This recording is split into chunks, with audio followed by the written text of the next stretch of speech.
Hi, my name is Jackie Murray, and I'm with Ask a Tech Teacher. I'm your guide through these 32 lessons in the Structured Learning Technology curriculum. We're on lesson 12. This is on tables for third graders. It's the first of two lessons on this. So you're going to have 2 weeks to finish this project, and you can kind of preview both weeks and see if you should move it at a different pace than the lessons suggest, or if what lays out works well for your student group.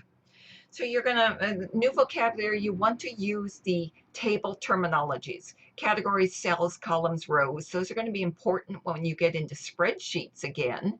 So get used to them. Tab key, because that's how you move between cells. The idea of a table. Now they're used to visually organizing material because they did that already in second grade. So that is what tables do. So you want to cover that with them. That will come up in the lesson. You'll see we'll come to it shortly, explaining why do we do tables and showing them some differences. The problem solving is pretty standard. The only one might be if I need another row in a table, usually just pushing tab moves to adds a new row. Tab from the last cell adds a new row. Okay, essential question. We're still talking about how do I use technology efficiently to communicate. Well, tables are a great way to do that. They allow information to be organized neatly and effectively into categories, groupings, that sort of thing that helps students better understand them. You're still working on the problem solving board, so be sure you have the rubrics there for grading it.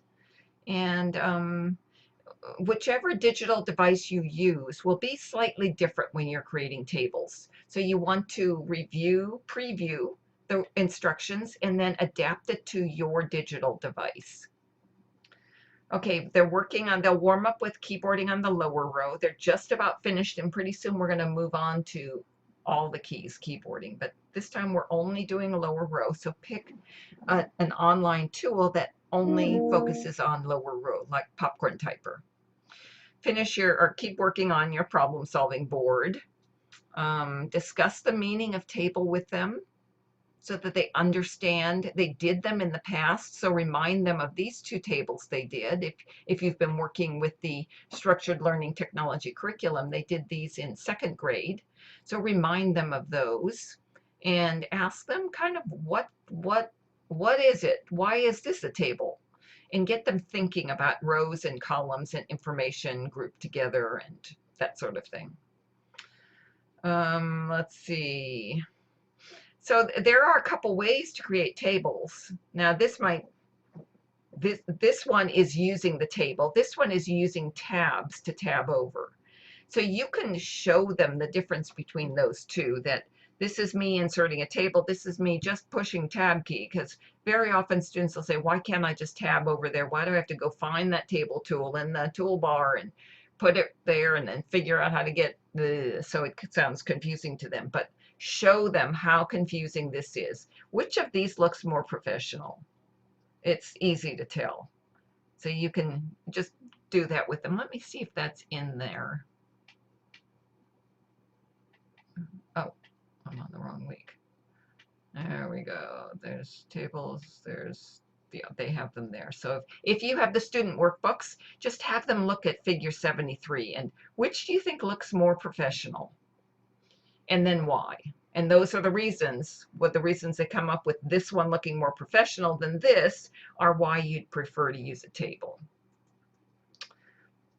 So discuss headings and columns. Here's our headings, nice little colors up there. You can do that in a tabbed layout, but it's a lot more complicated.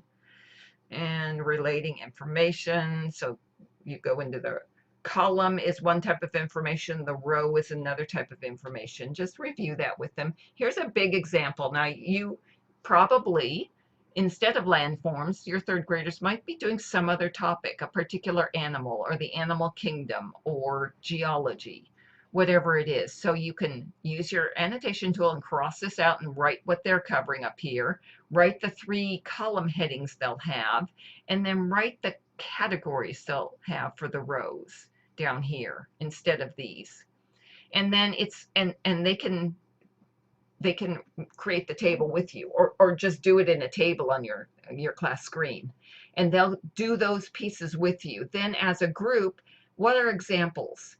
This works well if it's a formative assessment of class discussions, or even a summative of class discussions, that they know this material already. So you're saying, okay, what are the forests you talked about in class? What are oceans? Now, if this is pre-filling before a class discussion, then you'd be talking about having them think about what forests have you heard about. So you'll kind of be pre-teaching before the other grade level teacher gets them. And do these as a group. Show them how to go from one line to the next in a table, fill these in, and it's a lot of group discussion. Give them only a couple minutes for each example category. No pictures yet. We'll do those next week. And I think here's the basics. So I think that's really about it. If you have iPads, you can use an app like this one. You can use the apps for Excel or Google Sheets and do it as a spreadsheet layout, or even Google Docs and do a table there. And then, or you can use one of these tools. So those who finish early, practice their keyboarding, lower row. The exit ticket, have a poll on the class screen using Google Forms or Poll Daddy or another tool of your choice, and ask them whether they prefer to organize information with a table that you've just started today, or the graphic organizer they've done in the past, and see what they think. Just at this early stage, what do they think about that? And I think that's it. All right, let's see if there was anything in here that we didn't cover. Well, this is kind of interesting. These are examples of tables that they do use already. So this is a team roster, I think. This is a list of parents and phone numbers, and this is the periodic table that probably their siblings use.